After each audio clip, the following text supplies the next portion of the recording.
On this episode of Redlit, steal my laundry detergent? Hope you like the bleached clothes look. Neighbor's son's life ruined after messing with my maniacal father.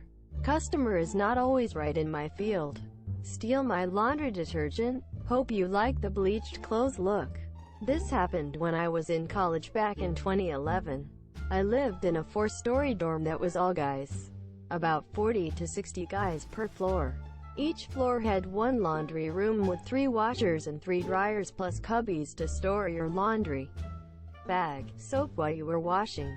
A few months into the semester I noticed my laundry detergent was disappearing faster than it should be. Not a huge deal but mildly annoying. What made it a bigger deal was that whoever was stealing my detergent would also take my clothes out of the washer and leave them on the floor so they could wash their clothes. This pushed me over the line. I would typically do a load while I went to class, not classes, so this made finding the perp tricky. Then a golden idea hit me. I went to Walmart and bought a new jug of laundry detergent. The same brand I always get. But I also bought extra strength bleach. I poured half the detergent from the new bottle into my old bottle and replaced it with the extra strength bleach. That next day I did my laundry as usual but left the new and improved detergent in the cubby instead of my regular stuff. Then I waited. After class, sure enough, my clothes were sitting in a pile on the floor soaking wet and the whole laundry room smelled of bleach. Just what I wanted. Fast forward to the next week. Every Monday night we had floor meetings, where we basically talked about rules and crap as a floor. In walks the guy, we'll call him Bob, wearing a newly bleached hoodie and ruined jeans. Bob drops his pile of ruined clothes on the floor and starts spouting off about how someone owed him money for his ruined clothes. The whole floor bursts out in laughter. Apparently I wasn't the only one Bob was stealing soap from. Monsieur, he didn't get another sentence out of his mouth before our Ra told him stealing detergent was still a crime, so it was his own damn fault. Enjoy your bleached clothes, Bob. TLDR, guy on my floor was stealing my detergent. I mixed it with bleach and ruined his clothes. Neighbor's son's life ruined after messing with my maniacal father. I'm gonna try and keep it short as possible. This was in 2004, so a while back. Sorry for bad format on mobile. TLDR. Had a horrible son of my neighbor's that played music all night every night that blared like a rave and made life hell for us, so my evil dad hatched a plan to ruin his life. We're from the South.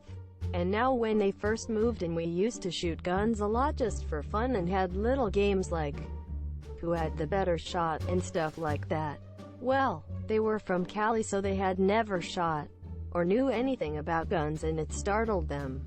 They asked us not shoot during the evening if that was possible because they host dinner parties quite frequently for their clients whom were from Cali as well, and last time they said they were all scared to death.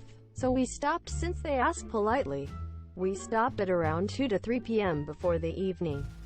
Then they said they were leaving town for a few months and their son would be there, so if possible, they would like my dad to keep an eye on him and check up on him this year. Well, he partied a lot. My dad didn't say anything about it really since he was 21, and it wasn't any of his business if he got drunk, smoked weed etc. But he looked out for potentially harmful things like doing something stupid like drunk driving in stuff like that. And then the almost nightly raves started about 2 weeks in. And at first, we didn't care. Their property, their business. But then it got louder as they built a party area not but about 50 feet away from our house on air property line. We then just asked nicely to keep it down a little since they came closer and we had a baby. The second of my 4 little sisters in the house that was losing a lot of sleep over this, and he acted all smug and said, "It's the country, baby. No noise violations out here." And went on to even saying things like, "That's on you bro for having a kid," and before anyone says anything, I shit you not, the little prick actually said something that stupid. Then proceeded to say, "Your kid's health is not my problem, guy." Now, my dad is not a violent person at all. My dad is quite the pacifist and believes we can solve more with words than fist. But don't literally say, "I am gonna ruin your child's health because I am a jackass," and then act surprised when he starts moving towards you to beat your ass. Needless to say, he, like most bitches, didn't try to fight but had his friends jump in front of him whilst he talked shit. My mom talked my dad down as he had his can opener ready to open a can of whoop-ass, and we went back. Well, my dad had enough, so he did what he always does when he would think. He lit a cigarette and sat outside and watched nature. He then, with his skin crawling, gut bubbling, devilish smile, turned to me and said, "Son, go get our guns, and bring out the targets. Also, get the cheap ammo. We're gonna burn through it." So, being in a southern state, and Jewish right out of city limits, we shot our guns with extra cheap ammo, all night long, for about 3 weeks, 50 foot from them at targets, and ignored them as they pleaded with us to stop. They called the sheriff so much, they started ignoring them and never sent another car, and even threatened them to stop calling us. What we were doing was very legal. My dad said the last time they came out and told them we are within our rights to do this, he said, "It's the country, baby. No noise violations out here." Quote. And that's true. It's all community regulated. If our nice neighbors asked us to keep it down, we did. That's what you do. You be polite to your neighbor. But this ass clown was the opposite of neighborly, and I doubt couldn't even spell polite, so we continued until he fell into stage 2 of my satanic father's trickery.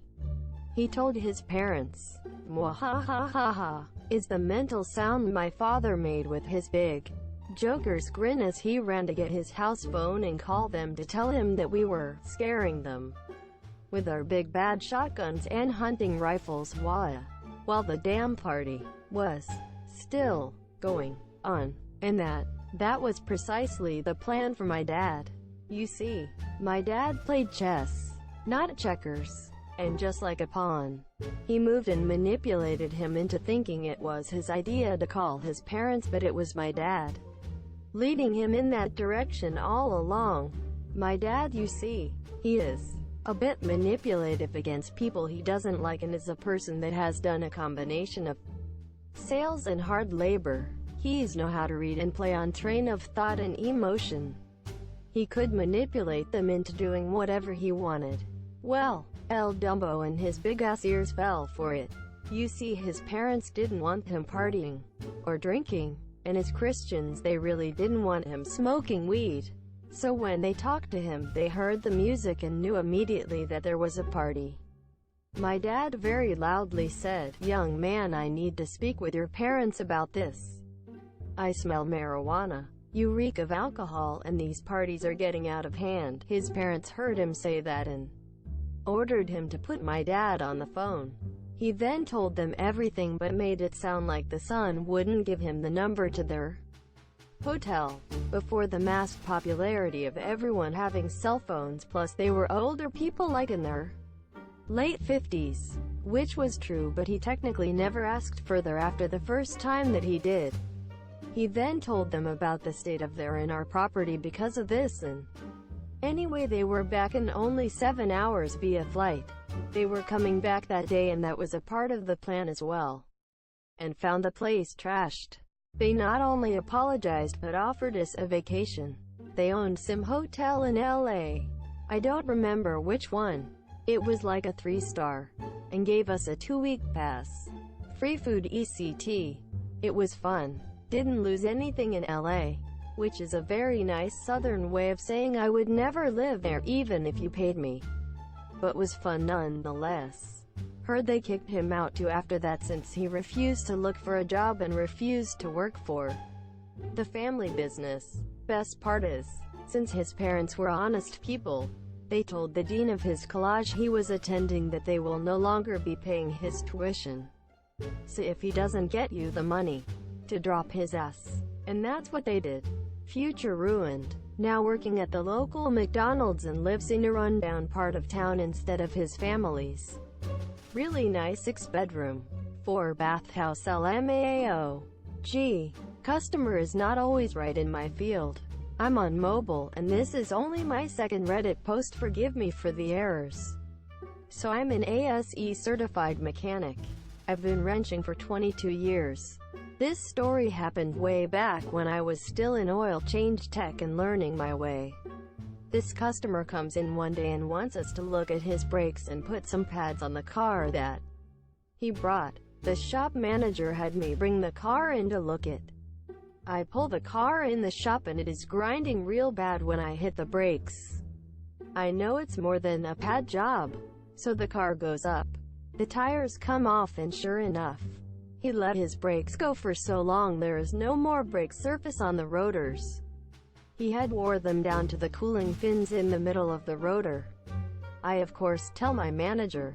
Well, he told the customer, a crotchety old man, the situation and explains he needs new rotors.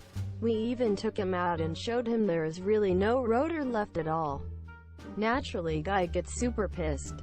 Says we are just trying to get more money out of him. Monsieur, we better just do what he wants or he is going somewhere else. Blah, blah, blah. My manager takes it all in as cool as a cucumber. When dude was finished, my manager did the neatest thing I had ever seen at the time. He very calmly explained that the vehicle needed to be repaired correctly or he would red flag the car as it was unsafe to drive. Old boy looked like he was going to explode. Threatened to call the cops if we didn't return his vehicle. We were just crooks, whole 9 yards.